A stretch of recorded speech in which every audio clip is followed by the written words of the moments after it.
దేవి భయంకరంగా ఉంటుంది. అంతేకాదు కొంచెం అశ్లీలం అనౌచిత్యం అని కూడా చెప్పచ్చు. తప్పదు, అది ఆ పరిస్థితి. అది మనం అటువంటివి చూసి హిందూ నాగరికత ఏదైనా వ్యధ వ్యాఖ్యానాలు చేయకూడదు.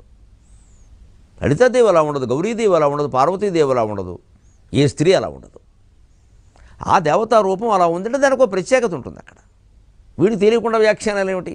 దిగంబర దేవతలను ఆరాధించేవారు పాతరాత యుగంలో, వీడే పాతరాయేటు కొట్టాలి వీడిని, కొత్తరాయి కూడా అనవసరం వీడికి. వ్యధ వ్యాఖ్యానాలు వీడు మొత్తం మనుషులు అజ్ఞానంలో ముంచాడు.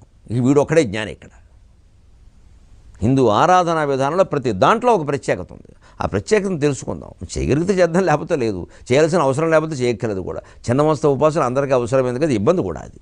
కానీ విషయం తెలుసుకోవాలి.